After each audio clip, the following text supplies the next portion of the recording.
பிரியமானவர்களே, இயேசு கிறிஸ்துவின் நாமத்தில் அன்பின் வாழ்த்துக்கள். இன்றைய முத்து எனும் இந்த சிறிய தியானத்தின் மூலமாக உக்கிரானத்துவம், கணக்கு ஒப்புவிக்க வேண்டிய உக்கிரானக்காரர்கள் என்ற தலைப்பிலே இன்றைக்கும் உங்களோடு கூட கர்த்தருடைய வார்த்தையை நான் பகிர விரும்புகிறேன். கர்த்தர் உங்களை ஆசீர்வதிப்பாராக.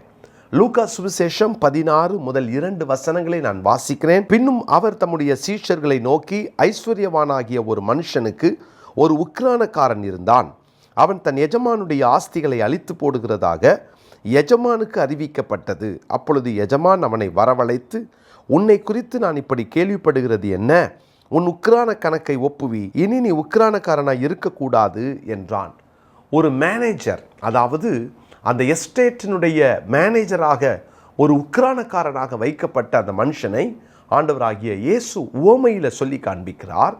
அப்போது இனி இந்த உக்கிரான பொறுப்பு உனக்கு இல்லை, ஏன்னா அவன் உக்கிரானக்காரன், கணக்கு ஒப்புவிக்க வேண்டியவன் என்ற ஒரு அற்புதமான ஒரு உவமையை இயேசு சொல்லுகிறார்.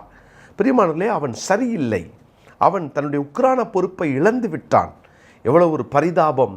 தேவனுக்கு நாம் கணக்கு ஒப்புவிக்க வேண்டும். சரீரத்தில் அவனவன் செய்த நன்மைக்காவது தீமைக்காவது நியாயாசனத்திற்கு முன்பாக நிற்க வேண்டும் என்பதை வேதம் நமக்கு அறிவுறுத்துகிறது.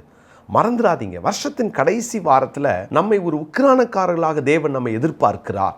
நான் முதல் நாளிலே சொன்னேன், தேவன் நம்ம கொடுத்த நேரங்களுக்கெல்லாம் நாம் கணக்கு ஒப்புவிக்க வேண்டும். நேற்று தினத்தில் நான் சொன்னேன், நமக்கு ஆண்டவர் கொடுத்த வாய்ப்புகளுக்கு கணக்கு ஒப்புவிக்க வேண்டும். இன்றைக்கு இன்னொரு காரியத்திற்காக தேவன் நம்மை கணக்கு ஒப்புவிக்க வேண்டும் என்று சொல்லுகிறார். அதை மத்தேயு சுவிசேஷம் 25ஆம் அதிகாரம் 19வது வசனத்தை நான் வாசிக்கிறேன். மத்தேயு 25:19. வெகு காலமான பின்பு அந்த ஊழியக்காரருடைய எஜமான் திரும்பி வந்து அவர்களிடத்தில் கணக்கு கேட்டான். 2023 டிசம்பர் மாதம் எஜமான் நம்மிடத்திலே கணக்கு கேட்கிறார். என்ன கணக்கு கேட்பார்? யாருக்கு கணக்கு கேட்பார்? அவர் கணக்கு கேட்கிற காரியம் என்ன? எதற்காக கேட்க வேண்டும்?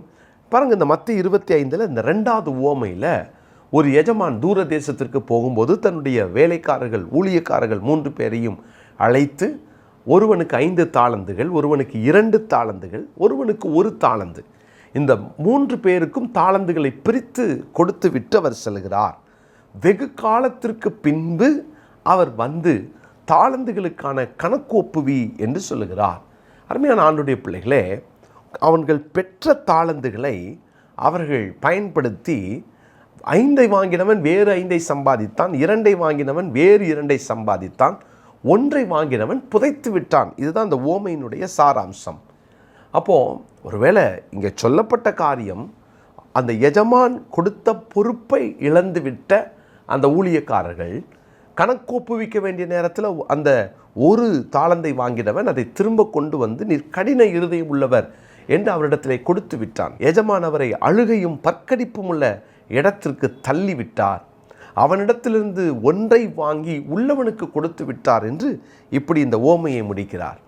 ஒருவேளை இந்த வருஷத்தில் தேவன் நமக்கு கொடுத்த பெரிய பெரிய பொறுப்புகளை இழந்து நாம் ஒருவேளை இன்றைக்கு அந்த வேலைகளை செய்யாமல் இருந்திருக்கலாம். உங்களுக்கு சில நல்ல தாளந்துகளை அவர் தந்திருக்கலாம். உங்களிடத்தில் தேவன் கொடுத்த பொறுப்புகளை நீங்கள் உதாசீனப்படுத்தி இருக்கலாம். இந்த வருஷத்தின் கடைசியில் கொஞ்சம் நம்ம சீர்தூக்கி பார்ப்போமா? நாம் பெற்ற தாளந்துகளுக்கு உண்மையாக இருந்திருக்கிறோமா? நாம் பெற்ற தாளந்துகளை உண்மையாய் செலவழித்தோமா? அதை வைத்து நாம் எஜமானை எப்படி பிரியப்படுத்தினோம்? யோசித்து பாருங்களேன். ஆண்டவர் நல்ல பாடுற தாளந்தை சிலர் கொடுத்துருக்கலாம், பேசுகிற தாளந்தை கொடுத்துருக்கலாம். உங்கள் தாளந்தை வச்சு எப்படி கர்த்தரை நீங்கள் மகிமைப்படுத்தினீங்க? உங்கள் தாளந்தை புதைச்சி வச்சுட்டீங்களோ? நிறைய பேர் சொல்ல நான் கேட்டிருக்கிறேன், என் வாலிபத்தில் நான் அப்படி ஊழியம் செஞ்சேன், என் வாலிபத்தில் நான் இவ்வளோ உழைச்சேன், என் வாலிப நாட்களில் இப்படியெல்லாம் நான் வேலை செஞ்சேன், கல்யாணத்துக்கு முன்னால் இப்படியெல்லாம் நான் ஊழியம் செஞ்சேன், நான் சண்டே ஸ்கூல் எடுத்தேன், யூத் மீட்டிங் எடுத்தேன். இதெல்லாம் ஒரு காலத்தில் நீங்கள் செஞ்சதை வச்சுட்டு நீங்கள் ஒருவேளை இன்றைக்கி அந்த கணக்கை நீங்கள் ஒப்புவிக்க முடியாது. எஜமானே, நீங்கள் இருக்கும்போது நான் என்னெல்லாம் செஞ்சேன் அப்படின்னு இந்த 1 தாளந்து வாங்கினவன் சொன்னானா அது எடுபடாது. காரணம், எஜமான் பொறுப்பை கொடுத்து விட்டு சென்று விட்டு திரும்பி வரும்போது அந்த கணக்கை அவன் சரியாக ஒப்புவிக்க அவன் கடமைப்பட்டிருக்கிறான். எஜமான், நீங்கள் போகும்போது கொடுத்த இந்த தாளந்துகளை நான் இவ்வளவு பெருக்கி இருக்கிறேன். உங்களுக்கு ஆண்டவர் கொடுத்த தாளந்துகள், நீங்கள் ரட்சிக்கப்பட்ட உடனே இல்லை இந்த வருஷத்தை துவங்கும் பொழுது உங்கள் கைகளிலே உங்களை நம்பி தந்த பொறுப்புகளில் எத்தனை பொறுப்புகளை நீங்கள் செய்து முடித்தீர்கள்?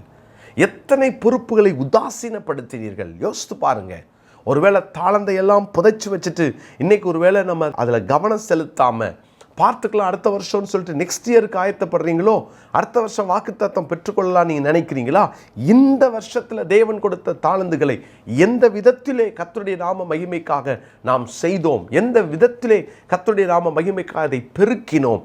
எப்படி கர்த்தருடைய நாமத்தை அதன் மூலமாய் மகிமைப்படுத்தினோம்? அது மூலமாக எத்தனை ஆத்துமாக்களை ஆதாயம் செய்தோம்? அப்போஸ்தலனாகிய பேதுரு எழுதுகிறார், முதலாம் நிருபத்திலே 4ஆம் அதிகாரத்தில் 10-11 வசனங்களை நான் வாசிக்கிறேன். 1 பேதுரு 4:10. அவனவன் பெற்ற வரத்தின்படியே நீங்கள் தேவனுடைய பற்பல கிருபையுள்ள ஈவுகளை பகிர்ந்து கொடுக்கும் நல்ல உக்கிரானக்காரர் போல ஒருவருக்கு ஒருவர் உதவி செய்யுங்கள். ஒருவன் போதித்தால் தேவனுடைய வாக்கியங்களின்படி போதிக்க கடவன்.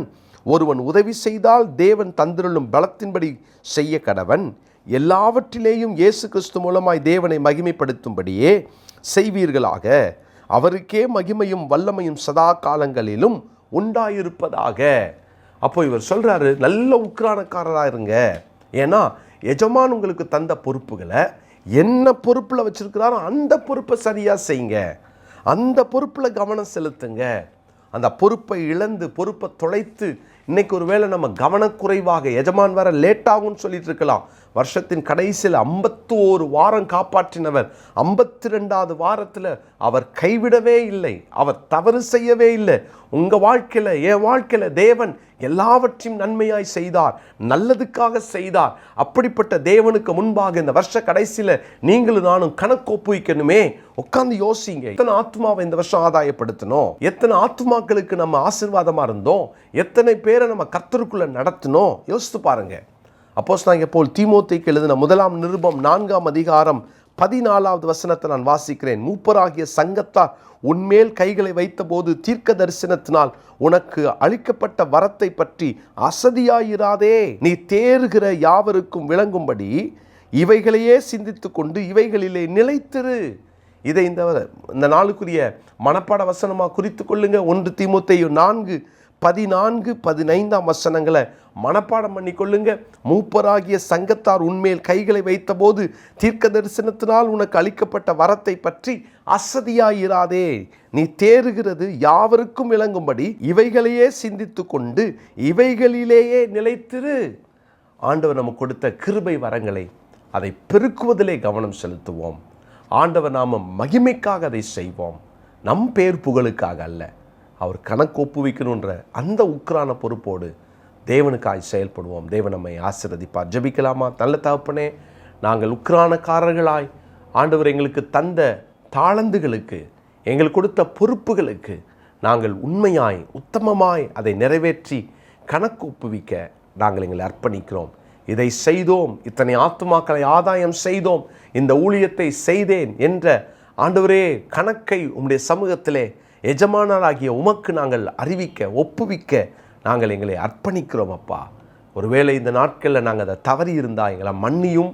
நாங்கள் இனி எங்களை சரிப்படுத்தி கொண்டு ஒவ்வொரு நாளையும் நாங்கள் கவனமாய் செலவழிக்க, ஒவ்வொரு வரங்களையும் தேவன் கொடுத்த பொறுப்புகளிலும் கவனத்தோடு கூட நாங்கள் செயல்பட எங்களை ஒப்புக் கொடுக்கிறோம். இயேசுவின் மூலமாக ஜெபிக்கிறோம் நல்ல பிதாவே, ஆமென். பிரியமானவர்களே, வியாழனிலிருந்து, அதாவது 28, 29, 30 ஆகிய 3 நாட்களும் நம்முடைய ஜூம் மூலமாய் கீழே பார்க்குற இதே ஜூம் ஐடி மூலமாக நீங்கள் வந்து கலந்து கொள்ளுங்க.